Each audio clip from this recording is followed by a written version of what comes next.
Assalamualaikum warahmatullahi wabarakatuh. Waalaikumsalam. Alhamdulillahilladzi manna alaina bihululi syahri Ramadan. Wassalatu wassalamu ala man utiyal furqan wa ala alihi wa ashabihi wa man jahada fi sabilihi ila yaumiddini fi nailir ridha wal ghufran. Amma ba'd. Para pemirsa El-Kalam yang saya hormati dan saya muliakan dimanapun Anda semua berada,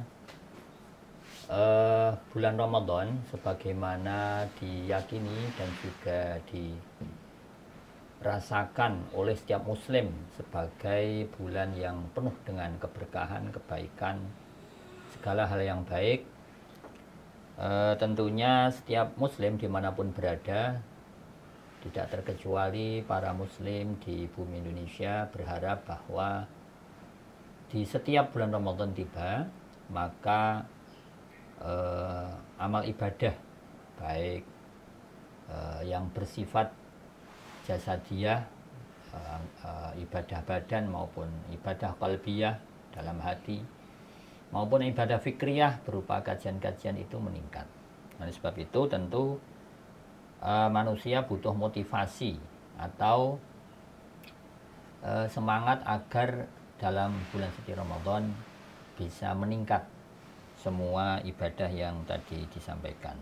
Nah, pada kesempatan kali ini izinkan saya sedikit memberikan pengalaman bagaimana saat hamba Allah yang fakir ini beberapa tahun sempat mengikuti dan menikmati Ramadan bersama saudara-saudara muslim di negara Mesir. Tentu maksud kami menyampaikan kisah ini bukan dalam rangka membanding-bandingkan, tetapi lebih kepada bagaimana agar hal yang baik dari orang lain dapat kita ambil sebagai contoh, dan mungkin hal yang kurang baik di setiap muslim di Indonesia dapat kita minimalisir, kita kurangi, syukur-syukur kita hilangkan. Yang pertama menurut saya pelajaran yang menarik untuk dipetik dari bagaimana muslim Mesir menyikapi Ramadan adalah pada selain ketaatan kepada pemerintah dalam penetapan awal Ramadan maupun awal Syawal adalah kesadaran masing-masing tentang ukhuwah atau bersaudara dalam Islam, meskipun perbedaan pendapat, mungkin ormas, afiliasi politik, dan berbagai macam perbedaan pendapat yang lain. Nah, kami mencermati bahwa orang Mesir ini sebenarnya termasuk orang yang cukup fanatik sebenarnya dalam berpolitik, dalam bermadhab, dan seterusnya. Tetapi ketika terkait dengan Ramadan ini, yang menurut saya pribadi itu sangat mengesankan adalah mereka ini sangat menghormati keputusan pemerintah dalam rangka menjaga ukhuwah Islamiyah dan juga ukhuwah watoniyah dan ukhuwah batin, menjaga persaudaraan sebagai sama muslim, sebagai sama penduduk negara, sebagai sesama manusia gitu. Nah, sementara misalnya masalah penetapan awal Ramadan maupun awal Syawal ini di negeri kita seringkali ya tarhib atau menyambut Ramadan dan targhib, motivasi untuk mengisi bulan Ramadan itu justru diawali dengan mungkin saling hujat, saling nyinyir, mungkin setidaknya perdebatan tahunan. Bahkan kalau boleh saya berseloroh begitu ya, di antara tanda datangnya bulan Ramadan adalah munculnya perdebatan di media sosial ataupun di beberapa media informasi terkait awal Ramadan itu. Nah, tentu perbedaan pendapat itu jika disikapi secara ilmiah, artinya taruhlah bagi aliran yang hisab ataupun ru'yah itu dijadikan bulan Ramadan ini sebagai momentum untuk meningkatkan kualitas keilmuan, tentu sangat bagus sekali. Tapi kalau kemudian dijadikan sebagai ajang untuk menambah luka atau memperdalam pertikaian dan permusuhan antara sesama muslim, tentu ini hal yang tidak baik. Nah, jadi saya kira kita perlu belajar dari beberapa teman-teman kita dimanapun berada, dari mungkin pemerintah Saudi, Turki, ataupun yang lain, yang bisa memberikan pengalaman tentang bagaimana menyikapi perbedaan penetapan awal Ramadan dan Syawal itu. Yang pertama itu, yang kedua, kita juga mencermati, dan saya juga termasuk yang terlibat di dalam hal tersebut, terkait dengan bagaimana orang-orang Mesir itu sangat mengamalkan hadis bahwa Rasulullah bersabda kurang lebih bahwa dalam hadis ya, bahwa Rasulullah SAW itu dulu di bulan Ramadan itu paling banyak ya, berbuat dermawan, sangat dermawan ya. Wa kana ajwadu ma fi Ramadan. Dulu Rasulullah itu di bulan Ramadan sangat dermawan. Nah, sering kita misalnya jalan-jalan gitu, tiba-tiba dipanggil sama orang Mesir, baik putra ataupun putri begitu.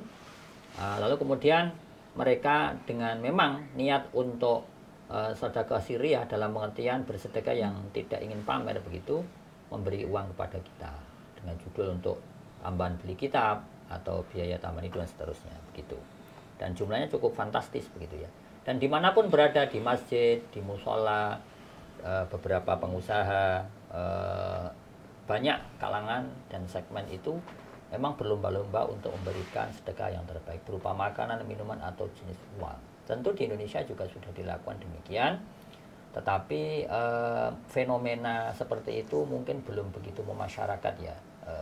Masalah ya takjil mungkin yang paling populer begitu. Dan sekali lagi ini bukan dalam konteks membanding-bandingkan, tetapi memang ya karena bulan Ramadan itu Rasulullah sendiri mencontohkan beliau lebih banyak memberikan sedekah dan lebih dermawan dibanding bulan-bulan lainnya, maka spirit yang dapat kita lakukan adalah bagaimana Ramadan tahun ini mudah-mudahan bagi diri saya pribadi dan setiap muslim untuk meningkatkan gerakan bersedekah dalam bentuk apapun. Lebih-lebih seperti kita tahu ya, mungkin beberapa daerah pada Ramadan tahun ini ada yang masih banjir, ada yang mungkin juga musibah-musibah yang lain, panen yang mungkin kena banjir begitu. Apalagi mungkin efek dari beberapa kebijakan yang mungkin kurang bersahabat kepada rakyat, itu juga sangat penting sekali. Nah, semoga dengan keberkahan Ramadan itu setiap muslim itu merasakan keberkahan tersebut. Nah, yang ketiga adalah bahwa dalam hadis ya, kurang lebih artinya carilah Lailatul Qadar itu di hari-hari terakhir bulan Ramadan. Itu juga kita saksikan bagaimana orang berduyun-duyun beriktikaf ya di musola, dan masjid itu penuh dengan orang-orang beriktikaf. Fenomena yang mungkin jarang kita temukan di Indonesia ya. Kalau beberapa tempat itu seringnya kan di antara tanda Ramadan mau berakhir adalah masjid, musola, langgar surau semakin berkurang jamaahnya, supermarket, pasar, kemudian toko pakaian itu semakin berjubel. Ya mungkin di sana juga seperti itu, tapi ya frekuensinya yang sedikit. Nah, tentu ini juga menjadi pelecut bagi kita. Semoga kita bisa meniru ya, setidaknya yang konkret dilaksanakan oleh orang-orang Mesir. Tentu tidak menafikan juga muslim-muslim yang lain di tempat lain, mungkin di Pakistan ya, mungkin juga di Maldives, mungkin juga di Malaysia dan seterusnya, mungkin juga di Qatar begitu ya. Nah, yang terakhir adalah pada Idul Fitri ya, sama seperti yang sampaikan tadi bahwa meskipun orang Mesir itu berbeda pendapat dalam hitungan sholat tarawih, tata cara sholat tarawih dan seterusnya begitu, tetapi untuk keputusan awal Idul Fitri juga mengikuti pemerintah. Orang Mesir itu bisa berdebat mungkin ibarat kata 2 minggu, 2 bulan berturut-turut dalam satu masalah khilafiyah. Tetapi ketika pemerintah sudah menetapkan Ramadan dan Idul Fitri pada hari tertentu, mereka mengikuti aturan pemerintah itu. Nah, itu kira-kira 4 hal yang dapat kita petik dari bagaimana masyarakat muslim di Mesir mengisi dan menjalani bulan Ramadan. Nah, tentu hal-hal yang baik dari Indonesia juga banyak. Misalnya ya, yang baik di Indonesia dilakukan dan di Mesir tidak ada. Seperti budaya halal bihalal Idul Fitri, Syawalan, itu di sana tidak ada. Kemudian juga apa namanya, saling mengunjungi, ya, itu juga tidak ada seperti itu. Nah tentu banyak kalau kita mau mencari plus minus tentu ada. Jadi bukan dalam konteks membandingkan, tetapi hal-hal yang baik dari negara lain, dari muslim yang lain, yang memang patut untuk kita contoh, tentu tidak ada salahnya kalau kita contoh. Sebaliknya juga hal yang baik yang sudah dilakukan oleh muslim Indonesia perlu kita lestarikan dan kita jaga. Yang penting spiritnya sama, bahwa bulan Ramadan adalah bulan untuk meningkatkan ibadah, ketakwaan, dan juga keimanan. Mudah-mudahan kita semua di bulan suci Ramadan diberikan kekuatan lahir batin dan dapat meningkatkan ketakwaan, keimanan, ibadah kita, dan semoga amal ibadah kita diterima oleh Allah Subhanahu wa taala. Ada hal yang baik dan bermanfaat dari apa yang saya sampaikan, semua itu adalah hidayah dan taufik dari Allah Subhanahu wa taala. Ada kekurangan dan kekhilafannya dari saya pribadi. Seterusnya mohon maaf. Wal afu minkum. Assalamualaikum warahmatullahi wabarakatuh.